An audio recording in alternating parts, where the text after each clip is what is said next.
بسم اللہ الرحمن الرحیم۔ معزز ناظرین اکرام، بریک پہ جانے سے پہلے ہم گفتگو کر رہے تھے طہارت اپنے پروگرام کے دوسرے حصے کے متعلق کہ دوسرے حصے میں ہم طہارت کے موضوع پر گفتگو کر رہے تھے، اور طہارت ہمارے دین کا بنیادی حصہ ہے اور یہ بیسک ہے، تو اس کا جاننا بہت ہی ضروری ہے۔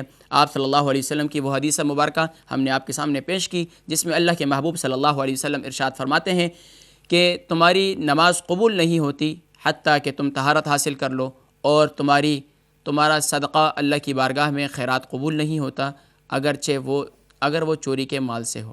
تو ناظرین اکرام، حضور اکرم صلی اللہ علیہ وسلم نے، ہم بات کریں گے آج کے اس پروگرام میں اپنے دوسرے حصے میں طہارت کے پہلی قسم طہارت اصغر یعنی وضو سے متعلق۔ تو وضو کے متعلق حضور اکرم صلی اللہ علیہ وسلم نے ارشاد فرمایا کہ جو شخص اچھی طریقے سے وضو کرتا ہے، تو گویا کہ جب وہ اچھی طریقے سے وضو کرتا ہے، جب وہ ہاتھ دھوتا ہے، تو ہاتھوں کے دھونے کی برکت سے اللہ تبارک و تعالی اس کے گناہوں کو معاف فرما دیتے ہیں جو ہاتھوں سے کیے ہوتے ہیں، حتیٰ کہ آپ صلی اللہ علیہ وسلم ارشاد فرماتے ہیں کہ اس کے ہاتھوں کے ناخنوں کے نیچے سے بھی گناہ نکل جاتے ہیں۔ اور اسی طریقے سے جب وہ کلی کرتا ہے تو کلی کی برکت سے اللہ تبارک و تعالی اس کے منہ سے جو گناہ کیے ہوتے ہیں تو اللہ تبارک و تعالی وہ معاف فرما دیتے ہیں۔ اور اسی طریقے سے پھر ناک سے اور پھر آنکھوں سے جو گناہ کیے ہوتے ہیں، اور جسم کے پھر جس اعضاء کو دھوتے رہتے ہیں، پھر اس سے جو اعضاء دھلتے جاتے ہیں، تو اس سے صرف اور صرف ظاہری پاکیزگی نصیب نہیں ہوتی۔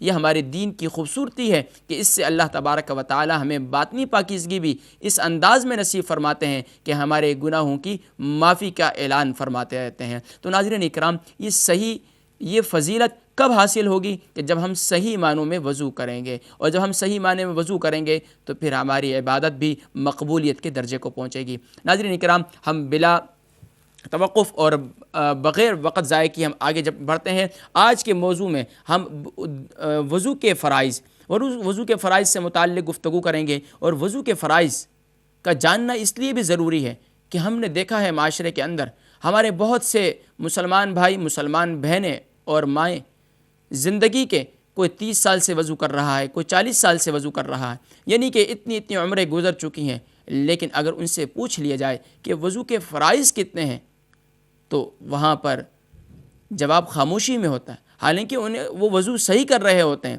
لیکن وضو کے فرائض کا جاننا، کہ ہمارے دین کی خوبصورتی یہ ہے کہ اگر آپ خود جان چکے ہیں تو آپ دوسرے کو سکھلائیں۔ تو سبحان اللہ، ہمارے دین کی یہ خوبصورتی ہے۔ تو آئیے ان فرائض کو جانیے اور نوٹ فرما لیجئے، تاکہ جو ہے ان فرائض کو یاد رکھیں ذہن میں، تاکہ کل کو کسی دوسرے کو بھی بتلا سکیں، اور پھر اس سے اپنے نامہ اعمال میں ہم نیکیوں کا ذخیرہ اکٹھا کر سکیں۔ ناظرین، آئیے ہم بڑھتے ہیں اپنے آج کے پروگرام کے دوسرے حصے میں وضو کے فرائض سے متعلق۔ آپ دیکھیں ناظرین ٹی وی اسکرین پر کہ ہم وضو کے فرائض آپ کو صرف اور صرف بتلائیں گے نہیں، بلکہ دکھلائیں گے کہ وضو کے فرائض کتنے ہیں۔ عنوان ہے فرائض وضو، اور فائدہ وضو کا مندرجہ بالا طریقہ سنت کے مطابق ہے۔ وضو میں بعض چیزیں فرض ہیں کہ اگر ان میں سے ایک بھی چھوٹ جائے یا کمی رہ جائے تو وضو نہیں ہوتا اور آدمی بے وضو رہتا ہے۔ وضو میں 4 چیزیں فرض ہیں۔ نمبر 1، ایک مرتبہ سارا منہ دھونا۔ اس سے متعلق انشاءاللہ ہم اس کی تفصیل کریں گے۔ یہ ابھی آپ اتنا نوٹ فرما لیجئے کہ ایک مرتبہ سارے منہ کا دھونا یہ فرض ہے۔ دوسرا فرض ہے کہ ایک بار کوہنیوں سمیت دونوں ہاتھ دھونا، یہ بھی فرض ہے۔ ایک بار دونوں ہاتھوں کو کوہنیوں سمیت دھونا، یہ بھی فرض ہے۔ فرض نمبر 3 کہ ایک بار چوتھائی سر کا مسح کرنا، یہ بھی فرض ہے۔ ایک بار چوتھائی سر کا مسح کرنا یہ فرض ہے۔ نمبر 4، ایک مرتبہ ٹخنوں سمیت دونوں پاؤں کا دھونا، یہ بھی فرض ہے۔ آپ دیکھ رہے ہیں نیچے لکھا ہوا ہے اتنا کرنے سے وضو ہو جائے گا، لیکن سنت کے مطابق وضو کرنے سے وضو کامل ہوتا ہے اور زیادہ ثواب ملتا ہے۔ ناظرین کرام اب میری طرف غور کیجئے کہ آپ نے یہ جانا کہ وضو کے فرائض 4 ہیں، اور وضو کے فرائض سے متعلق اللہ رب العالمین نے ارشاد ربانی ہے.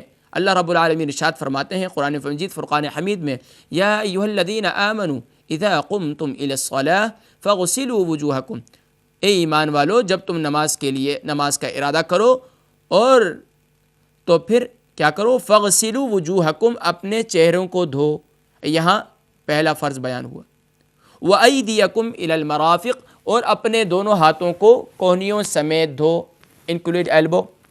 اور پھر تیسرا فرض وَامْسَحُوا بِرُؤُوسِكُمْ، اور اپنے سروں کا مسح کرو. وَأَرْجُلَكُمْ إِلَى الْكَعْبَيْنِ، اور اپنے دونوں پاؤں کو ٹخنے سمیت دھو. ٹخنوں سمیت دھونا ہے دونوں پاؤں کا، یہ فرض ہے. اب اس پر تفصیل ہے کہ چہرے کا دھونا کہاں سے کہاں تک ہے، اس کی کیا مقدار ہے، تو اس کا جاننا بھی بہت ضروری ہے. آپ نے اتنا جانا کہ وضو میں کتنے فرائض ہیں، وضو میں فرائض کتنے ہیں، یہ آپ نے جانا. اب یہ دیکھتے ہیں کہ وضو کا جو چہرہ، وضو میں جو چہرہ دھونا فرض ہے، یہ کہاں سے کہاں تک ہے. عموماً عادتاً جہاں سے پیشانی کے بال جمتے ہیں مرد و عورت کے، جہاں سے پیشانی کے بالوں کی ابتدا ہوتی ہے، یہاں سے لے کر ٹھوری کے نیچے تک. ٹھوری کے نیچے کہاں تک، یہ گلے تک نہیں، بلکہ یہ جو دانت، جو 2 دانت ہے، جو اس کے جمنے کی جگہ ہے، یہاں پر اس کے نیچے ہی یہ جمنے کی جگہ ہے، یہ لمبائی میں، یعنی پیشانی کے بالوں سے لے کر ٹھوری کے نیچے تک، یعنی یہ دانتوں کے جمنے کی جگہ جو ہے یہاں تک. پھر اسی طریقے سے ایک کان کی لو سے دوسرے کان کی لو تک یہ دھونا فرض ہے. اس کا دھونا فرض ہے. دھونے سے مراد اس میں تفصیل ہے کہ دھونا کہتے ہیں کہ ہماری شریعت میں کہ دھونا یہ ہے کہ کسی چیز پر آپ کے پانی بہانا اور اس پر 2 قطرے گر جانا، اس کو کہتے ہیں دھونا. اور مسح کہتے ہیں کہ آپ نے ہاتھ تر کیا اور پھر اس پر لگا دیا، اس کو کہتے ہیں مسح. تو عموماً کیا ہوتا ہے، جب چہرہ ہم دھوتے ہیں تو چہرہ دھونے میں فرض کی ادائیگی صحیح معنوں میں نہیں کرتے، عموماً دیکھا ہے. اس کی مثال میں آپ کو دیتا ہوں. اس کی مثال یہ ہے کہ ہم دیکھتے ہیں کہ ہمارے بہت سے مسلمان بھائی، مسلمان بہنیں جب وضو کرتے ہیں تو وضو میں اپنے چہرے کو صحیح نہیں دھوتے. اس سے متعلق گفتگو کریں گے. ہمارے ساتھ ایک کالر ہیں، دیکھتے ہیں کون اور کہاں سے، ان کا سوال نوٹ فرماتے ہیں. السلام علیکم. وعلیکم السلام. جی ہماری بہن کون اور کہاں سے؟ جی میں برمنگھم سے بات کر رہی ہوں. جی برمنگھم سے بات کر رہی ہیں. کیا نام ہے آپ کا؟ جی افرا. جی افرا. میں نے آپ سے یہ پوچھنا تھا. افرا جی سوال کیجیے. میں نے یہ پوچھنا تھا کہ میں بڑی ڈپریشن میں رہتی ہوں، اس کے لیے کوئی وظیفہ ہے؟ کیا رہتی ہیں؟ ڈپریشن میں رہتی ہوں. ڈپریشن میں رہتی ہیں، اچھا جی ٹھیک ہے، میں انشاءاللہ بتلاتا ہوں آپ کو. بہت شکریہ. Thank you. ٹھیک ہے، بہت شکریہ. السلام. تو ناظرین ہم بات کر رہے تھے کہ وضو میں چہرے کا دھونا، وضو میں چہرے کا دھونا یہ فرض ہے، اور فرض کی ادائیگی میں اکثر ہم نے دیکھا ہے اس میں کوتاہی ہوتی ہے. کوتاہی اس انداز میں ہوتی ہے کہ چہرہ دھونا فرض ہے. دھونے سے مراد میں نے آپ کو تفصیل کی کہ اس میں کہ پانی بہہ جائے. اب جب ہم دھوتے ہیں چہرے کو تو ہم یہاں سے یہاں تک نیچے پانی ڈالتے ہیں، تو یہاں سے یہاں تک کا جو حصہ ہے اس میں تو پانی بہہ جاتا ہے، لیکن یہ حصہ پھر یہاں پر ہم ہاتھ مار لیتے ہیں. ہاتھ پانی ڈالا اور پانی ڈالنے کے بعد یہاں پر ایسے ہاتھ مار دیے. نہیں، اس کا صحیح طریقہ وہ آپ سماعت فرمائیے اور نوٹ فرما لیجئے کہ دھونے کا صحیح طریقہ کیا ہے. دھونے کا صحیح طریقہ یہ ہے کہ آپ نے پانی لیا، پانی لینے کے بعد دونوں چلو میں، اور پھر یہاں سے ڈالا، پیشانی کے اوپر سے ڈالیں گی تو پانی سیدھا نیچے آ جائے گا. اب یہاں جب ڈالیں گے اس طریقے سے ایک دفعہ پورے چہرے کا دھونا یہ فرض ہے. اور اسی طریقے سے اب جب پانی ڈالیں گے تو یہ سامنے کا حصہ ہی تر ہوگا. بہت کم ہے جن کی ہتھیلی بڑی ہو تو پانی پورا ڈالے جائے گا، لیکن وہ بھی ناممکن ہے. تو سامنے کا حصہ جو ہے یہ پانی بہہ جائے گا، لیکن یہ دائیں کا حصہ اور بایاں حصہ یہ رہ جائے گا. اب کیا کریں، پھر چلو میں پانی لیں اور یہاں ڈال دیں، پھر اس طریقے سے لیں تو پھر یہاں ڈال دیں. تو یہ اس طریقے سے یہ فرض اس طرح صحیح ادا ہو جائے گا. اور پھر کیا ہوگا، جب فرض کی ادائیگی صحیح ہوگی تو عبادت کاملہ ہوگی. ایک کالر ہیں، دیکھتے ہیں کون اور کہاں سے. السلام علیکم. وعلیکم السلام ورحمۃ اللہ وبرکاتہ. خالد صاحب جناب کون اور کہاں سے؟ بات کر رہا ہوں. جی محمد فیضان ناروے سے بات کر رہا ہوں. جی خالد صاحب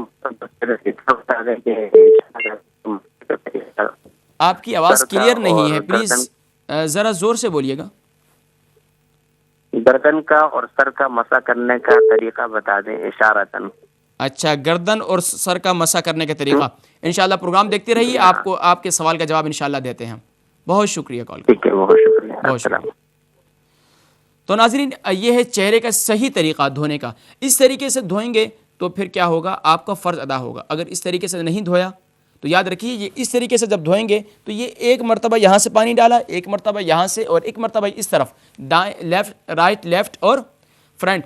آپ نے جب یہ اس طریقے سے ڈالا تو یہ ایک مرتبہ چہرہ دھلا، 3 مرتبہ نہیں دھلا، کیونکہ ایک مرتبہ پورے چہرے کا دھونا فرض ہے. دھونے کے متعلق میں نے بتایا کہ ہماری شریعت یہ کہتی ہے کہ جس جگہ کا دھونا فرض ہے وہاں پر 2 قطرے پانی کا بہنا یہ ضروری ہے.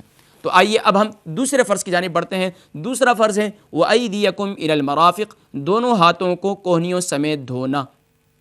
دونوں ہاتھوں کو کونیوں سمیت دھونا یہ فرض ہے. اب دیکھتے ہیں ہم نے دیکھا معاشرے میں خصوصاً آج کے ہمارے نوجوان بہنیں اور بھائی اور بہنیں، ہم نے دیکھا ہے کہ وہ اس قدر آستین والے تنگ کپڑے پہنتے ہیں کہ آستین ان کے اوپر نہیں ہوتی.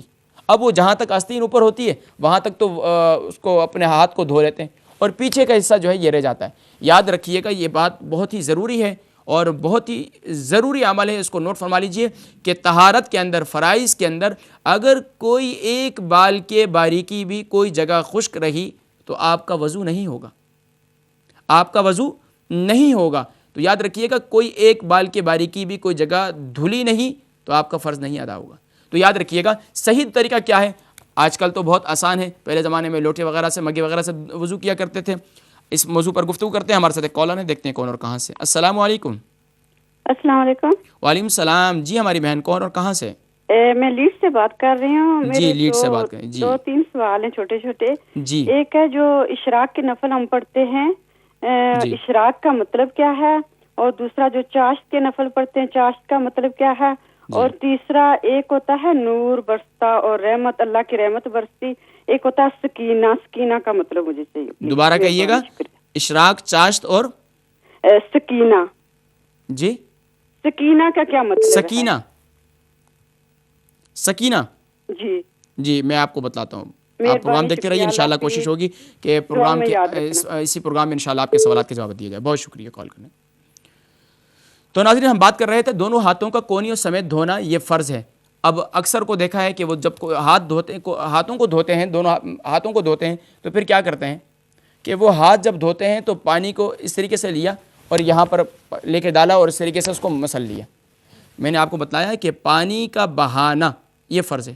اب اس کا طریقہ یہ کہ آج کل تو لوٹے وغیرہ مگے وغیرہ سے نہیں کرتے بلکہ ٹوٹی وغیرہ سے کرتے ہیں. تو ہم نے دیکھا ہے کہ عموماً صرف جہاں ہاتھ ٹوٹی میں کیا وہ جہاں پانی بہہ رہا ہے تو وہیں تک تو پانی بہہ رہا ہے، لیکن پورا ہاتھ اگر ہم نیچے کریں گے اس کے تو پورا پانی بہہ جائے گا. اور اگر ہم نے یہاں ڈالا تو اوپر والا حصہ ہی دھلتا ہے، نیچے والا نہیں. تو پھر ہم اس کو اس طریقے سے پہلے ایک دفعہ کیا، پھر اس طریقے سے کر لیا، یعنی کہ یہ حصہ بھی تر ہو گیا، یہ حصہ بھی دھل گیا اور یہ حصہ بھی دھل گیا. تو اس طریقے سے، اور انکلوڈ ایلبو. یہاں ہاتھ نہیں مارنا ہے، میں نے آپ کو بتلایا ہے کہ ہاتھ نہیں مارنا بلکہ ہاتھ مس نہیں کرنا، اس کو صحیح معنوں میں دھونا ہے. یہ انکلوڈ یعنی کوہنیوں سمیت دھونا ہے. تو دونوں ہاتھوں کو کوہنیوں سمیت دھونا. پھر بھی کسی کی سمجھ میں نہ آئے تو آپ سوال کر سکتے ہیں. ہم آگے اگلے فرض کی جانب بڑھتے ہیں. تیسرا فرض ہے کہ چوتھائی سر کا مسح کرنا یہ فرض ہے. اس کے متعلق بات کریں گے لیکن ہمارے ساتھ ایک کالر ہیں، دیکھتے ہیں کون اور کہاں سے. السلام علیکم. السلام علیکم. وعلیکم السلام ورحمۃ اللہ وبرکاتہ. جناب کون اور کہاں سے؟ جی محمد داؤد برمنگھم سے. جی محمد داؤد برمنگھم سے. محمد داؤد برمنگھم سے. جی کیا ارشاد فرمائیں گے؟ آج کیا پوچھنا چاہیں گے؟ پوچھنا یہ تھا کہ جو آدمی جب وضو کرتا ہے تو شوزوں پہ جو ہے نا مسح کرتا ہے. شوز پہ مسح کرتا ہے یا ساکس پہ؟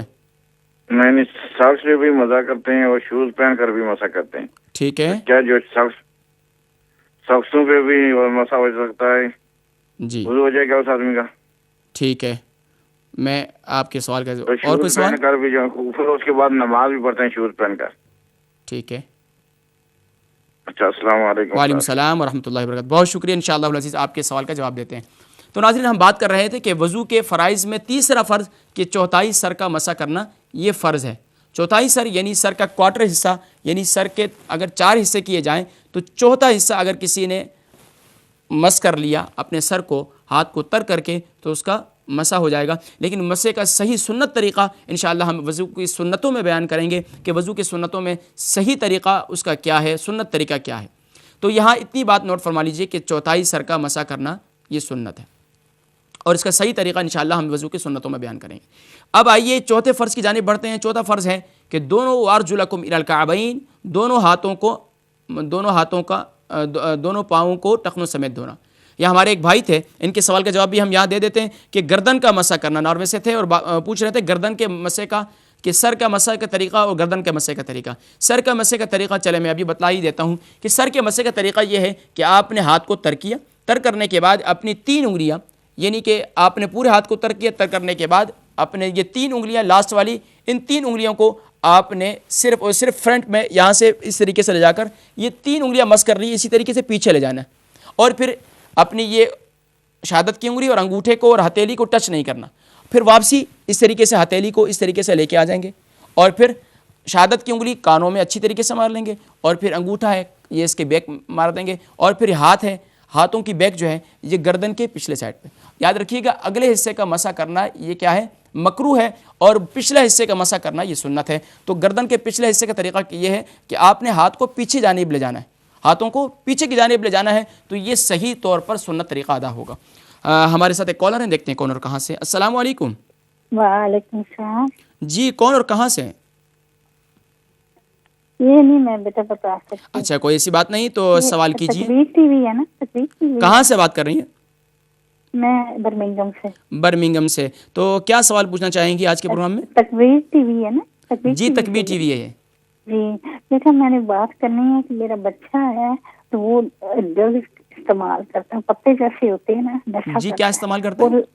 نشہ کرتا ہے, اور اس کے ناجائز تعلقات ہیں لڑکیوں کے ساتھ. تو یہ میں کہتی ہوں مجھے کچھ تھوڑا سا, میری عمر بہت زیادہ, مجھے تھوڑا زور سے بولیے گا, اور مجھے آواز کلیئر نہیں آ رہی آپ کی. بچہ نشہ کرتا ہے؟ بہت کم آ رہی ہے بیٹا آپ کی آواز. اچھا کنٹرول روم سے پلیز آپ ہماری آواز کو ذرا اونچی کر دیجیے گا.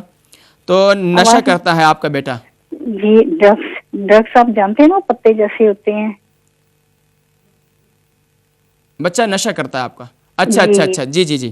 شراب نہیں پیتا. جی میں سمجھ گیا. جی تو اور لڑکیوں کے ساتھ اس کے ناجائز تعلقات ہیں. میں بیٹا اپنی طرف سے جتنا پڑھ سکتی تھی, جتنا کچھ کیا میں کر سکتی ہوں, نے کیا. تو ابھی مجھے کوئی تھوڑا سا وظیفہ یہ بتا دیں, اور میرے لیے دعا کریں کہ میرا بچہ راہ راست پر آ جائے. انشاءاللہ العزیز, انشاءاللہ العزیز. آپ ہمارے حق میں بھی دعا فرمائیے. میں پریشان ہوں, میری عمر بہت زیادہ, میں زیادہ پڑھ بھی نہیں سکتی, اتنی پریشان ہوں بیٹا, میں آپ کو بتا نہیں سکتی. میں رات کو سو نہیں سکتی, سارا رات باہر رہتا ہے. اللہ رب العالمین اپنے حبیب پاک صلی اللہ علیہ وسلم کے توفیل آپ کے بچے کو نیک بنائے. انشاءاللہ آپ پروگرام دیکھتے رہیے, امید ہے انشاءاللہ جلد ہی آپ کے سوال کا جواب دیں گے. بہت شکریہ کال کرنے کا. انشاءاللہ آپ کے سوال کا جواب دیتے ہیں انشاءاللہ. بیٹا میرے لیے آپ کو کوئی اچھی انشاءاللہ کرے, میرے بچے کوئی بھی نمازی نہیں ہے. کوئی ایسی بات نہیں, آپ اللہ سے نا امید نہ ہو. اللہ رب العالمین بڑی کریم ذات ہے. ایک اور کالر ہے, دیکھتے ہیں کون اور کہاں سے. السلام علیکم. وعلیکم السلام. جناب کون اور کہاں سے؟ میں بول رہا ہوں لندن سے, میرا نام اکمل ہے. لندن سے اکمل بھائی جی, کیا پوچھنا چاہیں گے؟ وہ میں نے فجر کی نماز کا پوچھنا ہے. فجر کی نماز سے متعلق کیا پوچھیں گے؟ پوچھنا یہ ہے کہ اس اذان سے پہلے ہم نفل پڑھ سکتے ہیں, سپارہ پڑھ سکتے ہیں؟ فجر کی اذان سے پہلے؟ اذان سے پہلے جی نفل نماز پڑھ سکتے ہیں, قرآن پڑھ سکتے ہیں. میں انشاءاللہ آپ دیکھتے رہیے. اور کوئی سوال؟ اور نماز کے بعد, فجر کی نماز کے بعد کیا پڑھ سکتے, کنٹینیو کر سکتے ہیں؟ کیا نفل یا سپارہ پڑھ سکتے ہیں؟ ٹھیک ہے, دیکھتے رہیے, میں انشاءاللہ آپ کو بتلاتا ہوں. بہت شکریہ کال کرنے کا.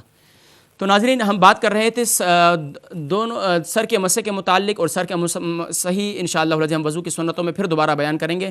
ابھی اتنا ہی کافی ہے, وقت بھی کم باقی ہے اور سوالات کے جوابات بھی دینے ہیں. لیکن ہم اپنے چوتھے فرض کی جانب بڑھتے ہیں کہ چوتھا فرض تھا وضو کا, وہ ہے دونوں پاؤں کو ٹخنوں سمیت دھونا.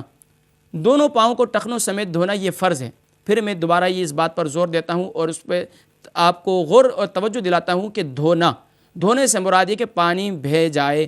اب عموماً دیکھا گیا ہے کہ ہم پاؤں کو دھوتے ہیں, دھوتے وقت جو پچھلے ایڑی کا حصہ ہے اس میں ہاتھ مار دیتے ہیں. یہ نچلا حصہ ہے, اور نچلا حصہ عموماً کیا ہوتا ہے کہ یہ پاؤں نیچے کی طرف تھوڑا دبا ہوا ہوتا ہے. جب انسان اوپر سے کوئی پانی بہتا ہے تو عموماً ایسا نہیں کہ پانی نیچے جا کر مل جائے، کیا ہوتا ہے کہ وہ پانی پھیل جاتا ہے۔ اب کیا ہوتا ہے، نچلا حصہ پانی وہاں بھی بہانا یہ بھی فرض ہے۔ تو یاد رکھیے گا کہ پورے پاؤں کا صحیح معنوں میں ایک مرتبہ اس پر پانی بہانا یعنی اس کو دھونا یہ فرض ہے۔ تو آپ صلی اللہ علیہ وسلم نے اس کے بارے میں توجہ بھی دلائی۔ آپ صلی اللہ علیہ وسلم نے ارشاد فرمایا کہ وہ لوگ جو اپنی ایڑیاں جن کی خشک رہتی ہیں ان کے لیے ارشاد فرمایا کہ ویل للعقاب من النار، ہلاکت و بربادی ہو ان لوگوں کے لیے جن کی ایڑیاں خشک رہ جاتی ہیں۔ تو ناظرین، یہ ہے توجہ اور توجہ طلب بات کہ آج کے ہم جس معاشرے میں اور آپ رہ رہے ہیں، ہماری عبادتیں ضائع ہو رہی ہیں اور ہماری عبادت مقبولیت کے درجے کو کیوں نہیں پہنچتی؟ وجہ یہی ہے کہ ہم طہارت کاملہ حاصل نہیں کرتے۔ ناظرین، انشاءاللہ العزیز ہمارے یہ دوسرا حصہ، اس پر پھر انشاءاللہ العزیز اگلے پروگرام منڈے ٹیوزڈے، ہمارا یہ 2 دن پروگرام ہوتا ہے، منڈے ٹیوزڈے انشاءاللہ العزیز آپ سے پھر اس موضوع پر انشاءاللہ گفتگو کریں گے اور وضو کی سنتیں اس پہ بیان کریں گے۔ آج ہم اپنے تیسرے حصے کی جانب بڑھتے ہیں جس میں ہم آپ کے روزمرہ کے مسائل اور ان پر گفتگو کیا کرتے ہیں اور آپ کے سوالات کے جوابات دیا کرتے ہیں۔ ناظرین، تو آج کے ہمارے پروگرام میں ہمارے سب سے پہلے کالر تھے بولڈن سے ساجد بھائی۔ انہوں نے پوچھا کہ میں بیمار ہوں اور بہت سخت بیمار ہوں کہ میں وضو نہیں کر سکتا اور وضو کے لیے مجھے قدرت نہیں، طاقت نہیں، تو مجھے کوئی طریقہ بتایا جائے جس کے ذریعے میں جو ہے اپنی عبادت کر سکوں۔ الحمدللہ یہ ان کو فکر، یہ سوچ، اللہ تبارک و تعالی ان کی مبارک ہو۔ اور اس کے لیے اب کیا کرنا چاہیے، اس کا صحیح طریقہ اب ہماری شریعت نے، اگر انسان دیکھیں شریعت ہماری کتنی پیاری شریعت ہے کہ اگر کوئی پانی پر قدرت نہیں رکھتا تو اس کا دوسرا طریقہ بھی عنایت فرمایا پیارے نبی کریم صلی اللہ علیہ وسلم نے، وہ ہے تیمم کا طریقہ۔ تیمم کہتے ہیں کہ بنیت تقرب پاک مٹی سے انسان کیا کریں، وہ تیمم کریں۔ اب اس کا تیمم کا طریقہ کیا ہے؟ اب عموماً کیا ہے، کسی کو ڈسٹ وغیرہ سے بھی الرجک وغیرہ ہوتی ہے، ڈسٹ وغیرہ سے، یعنی کہ اب کس سے تیمم کیا جائے؟ یہاں یہ بات قابل غور ہے کہ تیمم کس چیز سے کیا جائے۔ علماء فقہاء اکرام فرماتے ہیں، علماء فقہاء ارشاد فرماتے ہیں کہ ہر وہ چیز جو نہ گلتی ہو نہ سڑتی ہو اس سے مسح جائز ہے۔ اب زمین کی جنس سے ہو تو زمین کے جنس سے ہو اور غلطی نہ سڑتی ہو تو وہ اس سے آپ مسح کر سکتے ہیں۔ مثال کے طور پر اگر کسی کو ڈسٹ وغیرہ سے الرجک ہے اور پھر اس سے، ویسے صحیح طریقہ تو یہ ہے کہ آپ مٹی پر یعنی زمین پر دونوں ہاتھوں کو اس طریقے سے زمین پر ماریں، مارنے کے بعد پھر دونوں ہاتھوں کو، ان انگوٹھوں کو، یہ نبی کریم صلی اللہ علیہ وسلم کا طریقہ ہے جو سنت طریقہ میں بتلا رہا ہوں، ان کو دونوں ہاتھوں کو اس طریقے سے کریں گے، اس طریقے سے کریں گے تو کیا ہوگا، یہ مٹی جو ہے جڑ جائے گی، ہاتھوں میں سے جھڑ جائے گی۔ اور پھر کیا کریں گے، اپنے چہرے کا مسح کریں گے، اور پھر کیا کریں گے، اسی طریقے سے اپنے ہاتھوں کا مسح کریں گے۔ ہاتھوں کا مسح کا طریقہ کیا ہے کہ آپ نے سب سے پہلے اس طریقے سے کیا، پھر کیا کیا، نہیں سب سے پہلے آپ ہاتھ اس طریقے سے مارے زمین پر، مارنے کے بعد ہاتھوں کو جھاڑا، جھاڑنے کے بعد پورے چہرے کا مسح کر لیا، چہرے کا مسح کر لیا۔ پھر دوبارہ آپ ہاتھ ماریں گے، پھر کیا کریں گے، اپنے ہاتھوں کو اس طریقے سے مسح کریں گے۔ یہ آپ نے ہاتھ لے کے آئے، یہ ہاتھ اس طریقے سے لے کے آئے، پھر اس طریقے سے یہ یہاں سے، یعنی کہ پہلے یہاں سے لے کے آئے، پھر یہاں سے، اور پھر یہاں سے واپسی لے کے چلے گئے، اور اس طریقے سے یہ، اور پھر اسی طریقے سے یہ والا ہاتھ بھی، یہ طریقہ ہے مسح کا۔ اور پھر پاؤں کا مسح بھی اس طریقے سے کرنا ہے۔ تیمم میں 2 ہی ضربیں، یعنی ایک مرتبہ چہرے کے لیے اور ایک مرتبہ ہاتھ پاؤں کے لیے، ایک ساتھ ہی کافی ہے۔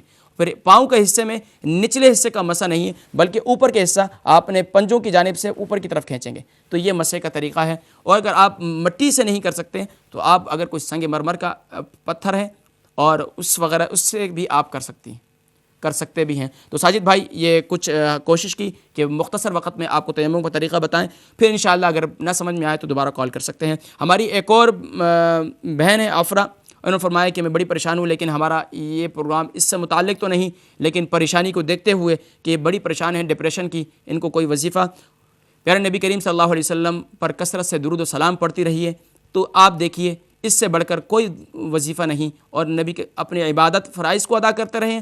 فرائض کی ادائیگی کے بعد جب بھی آپ کو کوئی پریشانی ہو تو آپ جو ہے وہ درود شریف پڑھتی رہیں، اور پھر اگر پھر بھی زیادہ پریشانی ہو تو نبی کریم صلی اللہ علیہ وسلم نے فرمایا کہ اپنے دائیں کان میں اذان دے اور بائیں کان میں اقامت، یعنی کہ اذان دے اللہ اکبر اللہ اکبر، اس طریقے سے پوری اذان دیں، اور پھر بائیں کان میں لیفٹ میں رائٹ میں اذان دیں، اور لیفٹ میں آپ نے اقامت یعنی پوری اذان دیں گی، اور حی علی الفلاح کے بعد قد قامت الصلاۃ پڑھیں گی، تو یہ آپ کا یہ مسئلہ انشاءاللہ العزیز حل ہو جائے گا۔ اور ہمارے دوسرے بھائی تھے ناروے سے، ان کے گردن کے مسے سے متعلق ہم نے بتایا تھا، گردن کے مسے کا طریقہ اور سر کے مسے کا طریقہ ہم نے بتلا چکے، نوٹ فرمایا ہوگا۔ ہماری ایک اور بہن ہے لیڈ سے، پوچھ رہی تھی اشراق اور چاشت اور سکینہ اس کسے کہتے ہیں؟ اشراق کہتے ہیں شرق، یعنی کہ پھٹنے کو۔ اب اس سے مراد یہ ہے کہ جب سورج طلوع ہوتا ہے، جب سورج طلوع ہوتا ہے اپنے افق سے، یعنی کہ جب آسمان پر اس کا جو ہے یہ ظاہر ہو جاتا ہے، تو پھر اس وقت نوافل پڑھے جاتے ہیں اس کے شکرانے کے، تو اس کو کہتے ہیں اشراق۔ اور چاشت کہتے ہیں یعنی 10 بجے کو جب سورج جو ہے تھوڑا سا بلند ہو جاتا ہے، اس وقت یہ ادائیگی کی جاتی ہے۔ اور پھر اس کے بعد سکینہ، سکینہ کہتے ہیں سکون سے مراد ہے، سکون سے مراد انسان کسی بھی، اب علماء کرام فرماتے ہیں نا کہ انسان کا جب اللہ کی عبادت کرتا ہے صحیح معنوں میں، تو اس پر سکینہ نازل ہوتا ہے، اس پر سکون کی ایک کیفیت طاری ہو جاتی ہے جس کو سکینہ کہتے ہیں۔ واللہ عالم بالصواب۔ ہمارے ایک اور کالر تھے محمد داؤد بھائی برمنگم سے، سوال پوچھ رہے تھے کہ شوز اور ساکس پر مسح کرنا، شوز اور ساکس پر مسح کرنا، یاد رکھیے علماء احناف، فقہائے احناف فرماتے ہیں کہ ہر وہ موزہ یا ہر وہ ساکس جن پر مسح کیا جاتا ہے اس کا طریقہ کار تو میں انشاءاللہ بتلاؤں گا، لیکن مسح کرنا جائز ہے یا نہیں، تو یاد رکھیے مسح کرنا ایسے موزے پر جس سے پانی نہ چھنتا ہو، یعنی کہ اگر اس میں پانی بھر دیا جائے تو پانی نہ ٹپکے، اس سے پانی نہ چھنے، تو اس پر مسح جائز ہے۔ لیکن علماء کرام، جدید علماء کرام وہ فرماتے ہیں کہ ایسے ساکس جو موٹے قسم کے ہو اور اس پر بھی مسح جائز ہے، لیکن صحیح مسئلہ وہ یہی ہے، احتیاط کی جانب ہم لے جائیں گے آپ کو، کہ احتیاط کا یہی مسئلہ ہے کہ آپ ساکس موٹے ہوں تو اس پر آپ مسح کر سکتے ہیں جس میں پانی نہ چھنتا ہو۔ اور دوسرا کہ شوز پر مسح کرنا، یاد رکھیے شوز پر مسح اس انداز میں ہو سکتا ہے کہ شوز آپ کے ناپاک نہ ہو، ان کے نیچے کوئی گندگی نہ لگی ہو، تو اس پر تو مسح جائز ہے۔ اگر جن شوز پر گندگی ہے، ناپاک ہیں، تو اس صورت میں اس پر مسح جائز نہیں ہوگا، اس کو گندگی کو صاف کر کے پھر اس پر مسح کرنا ہو۔ ایک اور بھائی تھے ہماری بہن تھیں اور بہت ہی پریشانی کا اظہار کر رہی تھیں اور بتا رہی تھیں، میں تمام ناظرین سے کہوں گا کہ وہ دعا کیا کریں اپنے تمام مسلمان بھائیوں کے لیے، بہنوں کے لیے، اور جن کے بچے بالخصوص نافرمان ہیں اور بری عادتوں میں مبتلا ہیں۔ ہماری یہ بہن تھیں، بہت ہی پریشان ہیں اور ان کا بچہ نشے کا عادی ہے اور لڑکیوں سے ناجائز تعلقات بھی ہیں۔ تو اس کا طریقہ کار وہ یہی ہے کہ اب انہیں کیا کرنا چاہیے، اب عمر کا تقاضا یہ ہے کہ عمر بھی بڑھتی چلی جا رہی ہے، اللہ کی بارگاہ میں دست دعا بلند کرتی رہیے۔ احادیث میں یہ بھی آتا ہے کہ اب دعا کی مستجاب کا طریقہ کیا ہے، کہ دعا کی قبولیت کیسے ہوتی ہے۔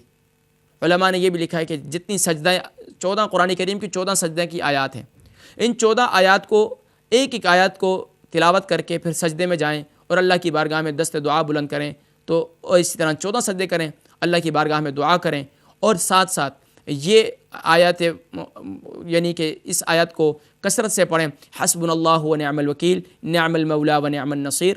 دوبارہ نوٹ فرما لیجیے، حسبنا اللہ و نعم الوکیل نعم المولا و نعم النصیر۔ اس آیت کا کثرت سے ورد کیجیے، انشاءاللہ العزیز اللہ تبارک و تعالیٰ آپ کے بچے کو نافرمانی سے محفوظ کرے گا۔ اور تیسرا سوال ہے ہمارا 5واں سوال ہے آج کے پروگرام کا، کہ لندن سے اکمل بھائی تھے، پوچھ رہے تھے کہ فجر کی اذان سے پہلے نوافل اور قرآن کی تلاوت کر سکتا ہوں یا نہیں؟